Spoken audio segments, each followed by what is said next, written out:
नमस्कार। आज हम भारतीय संविधान के एक बहुत ही दिलचस्प पहलू पर बात करने वाले हैं। भारत के राष्ट्रपति की विधायी शक्तियां। क्या ये सिर्फ नाम की शक्तियां हैं या इनमें सच में कोई दम है? चलिए आज इसी को समझते हैं। अक्सर ये सवाल उठता है ना, कि क्या राष्ट्रपति का पद सिर्फ एक औपचारिक पद है या उनके पास सच में कानून बनाने की, पूरी प्रक्रिया को प्रभावित करने की कोई ताकत है। यकीन मानिए, इस चर्चा के आखिर तक ये तस्वीर काफी साफ हो जाएगी। तो सबसे पहली और सबसे जरूरी बात जो समझनी है वो ये है कि राष्ट्रपति हमारी विधायिका से अलग नहीं है, बल्कि वो तो इसका एक अटूट हिस्सा है। देखिए, ये जो बात है ना, ये हमारे पूरे संसदीय ढांचे की नींव है। अमेरिका में क्या होता है, वहां राष्ट्रपति विधायिका से अलग होते हैं, लेकिन भारत में राष्ट्रपति, लोकसभा और राज्यसभा ये तीनों मिलकर संसद बनाते हैं। इसका सीधा सा मतलब ये है कि कोई भी कानूनी काम राष्ट्रपति के बिना पूरा हो ही नहीं सकता। अच्छा, तो राष्ट्रपति संसद का हिस्सा तो हैं, पर वो इसकी कार्यवाही को कंट्रोल कैसे करते हैं? आइए देखते हैं। राष्ट्रपति संसद के दोनों सदनों को सत्र के लिए बुला सकते हैं, जिसे कहते हैं समनिंग। जब सत्र पूरा हो जाता है तो वो प्रोरोग कर सकते हैं, यानी सत्रावसान। और सबसे बड़ी शक्ति, वो लोकसभा को डिसॉल्व यानी भंग भी कर सकते हैं, जिसके बाद तो फिर नए चुनाव ही होते हैं। ये शक्तियां भले ही छोटी लगें, पर असल में ये देश के लेजिस्लेटिव कैलेंडर पर राष्ट्रपति का एक बड़ा कंट्रोल दिखाती हैं। और हाँ, राष्ट्रपति के अभिभाषण को तो हम भूल ही नहीं सकते। हर आम चुनाव के बाद और हर साल के पहले सेशन की शुरुआत में राष्ट्रपति संसद के जॉइंट सेशन को संबोधित करते हैं। ये भाषण एक तरह से सरकार की आने वाले साल की नीतियों और योजनाओं का पूरा ब्लूप्रिंट होता है। चलिए अब आते हैं राष्ट्रपति की सबसे महत्वपूर्ण विधायी शक्ति पर, यानी बिल्स को कानून में बदलने में उनका क्या रोल है। तो सबसे जरूरी बात यह है, लोकसभा और राज्यसभा मिलकर किसी भी बिल को पास कर दें, वो तब तक कानून नहीं बन सकता जब तक उस पर राष्ट्रपति के दस्तखत न हो जाएं। ये इस पूरी प्रक्रिया का आखिरी और सबसे अहम पड़ाव है। तो जब कोई बिल राष्ट्रपति के पास पहुंचता है तो उनके पास मोटे तौर पर दो रास्ते होते हैं। या तो वो अपनी सहमति दे दें और बिल कानून बन जाए, या फिर वो अपनी सहमति रोक सकते हैं, और इसी को हम कहते हैं वीटो पावर। और ये स्लाइड इसे बहुत अच्छे से समझाती है।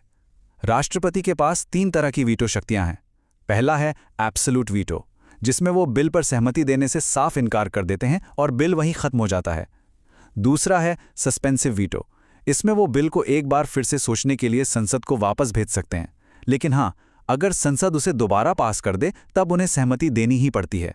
और तीसरा और सबसे दिलचस्प है पॉकेट वीटो। इसमें राष्ट्रपति बिल पर ना तो हाँ कहते हैं ना, बस उसे अनिश्चित काल के लिए अपनी जेब में रख लेते हैं। इसका सबसे मशहूर उदाहरण 1986 का है, जब राष्ट्रपति ज्ञानी ज़ैल सिंह ने Indian post office amendment bill पर पॉकेट वीटो का इस्तेमाल किया था। ये एक बहुत ही पावरफुल टूल है।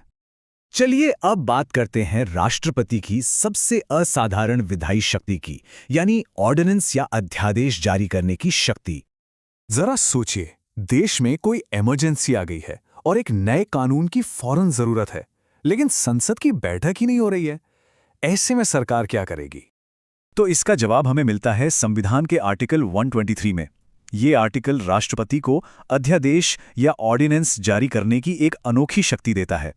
ये अध्यादेश बिल्कुल संसद के बनाए कानून की तरह ही पावरफुल होते हैं, बस ये टेम्पररी होते हैं। लेकिन हाँ, ये शक्ति अनलिमिटेड नहीं है, इस पर कुछ जरूरी लगाम भी हैं। अध्यादेश तभी आ सकता है जब संसद का सेशन न चल रहा हो, और जैसे ही संसद की बैठक शुरू होती है, इसे 6 हफ्तों के अंदर पास करवाना जरूरी होता है, वरना ये अपने आप खत्म हो जाता है।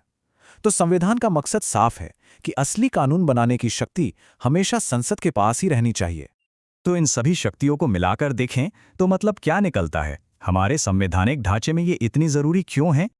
देखिए, कुल मिलाकर राष्ट्रपति की ये विधायी शक्तियां उन्हें सिर्फ एक नाम का प्रमुख होने से कहीं ज्यादा बनाती हैं। वो संविधान के गार्डियन की भूमिका निभाते हैं। अपने सस्पेंसिव वीटो से वो जल्दबाजी में पास हुए किसी कानून पर ब्रेक लगा सकते हैं, और अध्यादेश की शक्ति से ये पक्का करते हैं कि जब संसद ना भी चल रही हो तब भी देश का शासन न रुके।